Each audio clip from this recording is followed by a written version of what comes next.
بسم اللہ الرحمن الرحیم، السلام علیکم۔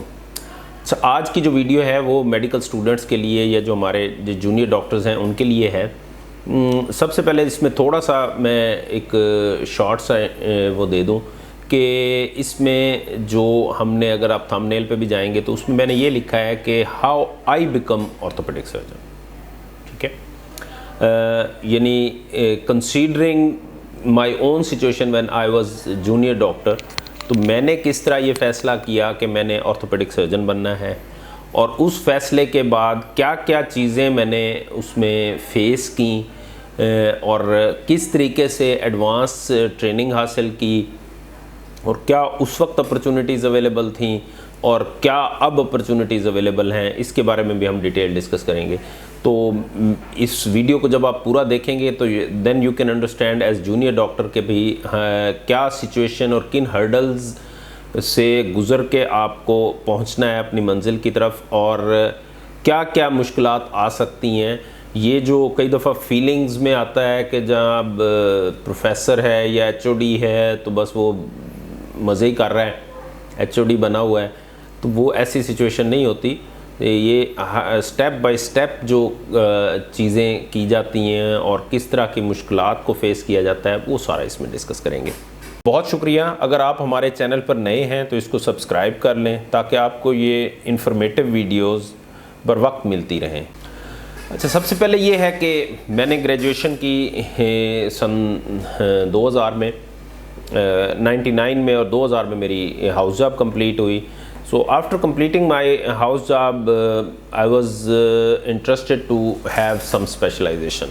اب پیرنٹس کی طرف سے میرے اوپر ایک ایک سمجھ لیں کہ لائبلٹی بھی میرے اوپر تھی، اور ان کی طرف سے ایک ریسٹرکشن بھی تھی کہ یار بس اب ہم نے اتنا ایکسپینس کر لیا ہے، باقی بہن بھائیوں نے اور باقی لوگوں نے بھی کرنا ہے، تو ہم کوئی ایکسٹراڈنری فیملی بیک گراؤنڈ نہیں تھا، مڈل کلاس بیک گراؤنڈ تھا، اور موسٹلی جو ہمارے دیکھنے والے ہیں وہ بھی یہ انڈرسٹینڈ کرتے ہیں کہ مڈل کلاس میں کس طریقے سے لوگوں کو وہ کیا جاتا ہے۔ تو اس وقت میں نے سوچا کہ جی میں نے اسپیشلائزیشن کرنی ہے، سو آئی آپٹ فار، اس وقت تک میرے ذہن میں آرتھوپیڈک نہیں تھی، میرے ذہن میں یہ تھا کہ جی میں نے سرجری کرنی ہے، تو سرجری اینڈ الائڈ کا میں نے پارٹ 1 دینا ہے۔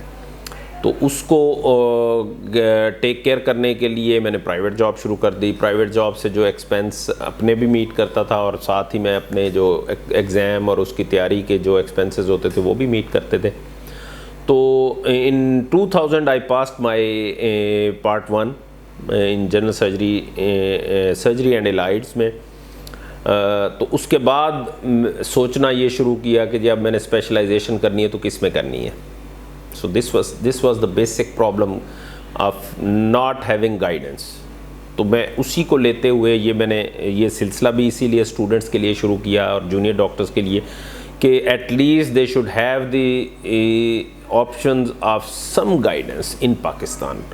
فورن کے لیے بھی میں نے آپ کو یہ نیکسٹ کچھ اس میں ہماری ویڈیوز اس طرح کی وہ ہوں گی جس میں امریکہ کے لیے، یو کے لیے جو بھی اپرچونٹیز یا اپرچونٹی ونڈوز ہیں وہ بھی دیکھی جا سکتی ہیں۔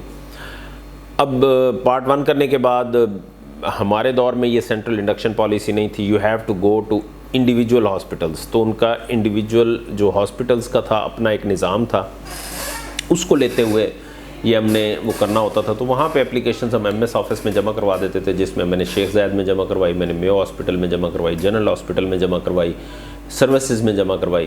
تو مختلف ڈیٹس میں انٹرویوز ہوتے تھے، بٹ الحمدللہ I was selected in Sheikh Zayed hospital, I was selected in mu hospital, general hospital. General hospital میں مجھے جنرل سرجری میں مل رہی تھی، میو ہاسپٹل میں مجھے آرتھوپیڈک میں مل رہی تھی، اور شیخ زاید میں مجھے آرتھوپیڈک میں مل رہی تھی۔ تو ایک میرے جاننے والے تھے جو کہ خود آرتھوپیڈک سرجن تھے، سو ہی گیو می دا گائیڈنس کہ آپ آرتھوپیڈک میں چلے جائیں اور شیخ زاید میں چلے جائیں، because I have the opportunity کہ وہاں پہ پروفیسر حامد قیوم صاحب، he was one of the renowned orthopaedic surgeon of Lahore and Pakistan, American diplomat تھے، اینڈ ڈسپلنڈ پرسنالٹی۔ اگر کوئی بھی اس کو وہ کرتا ہے، اگر کوئی جانتا ہے ان کو، تو اللہ تعالیٰ ان کو غریق رحمت کرے۔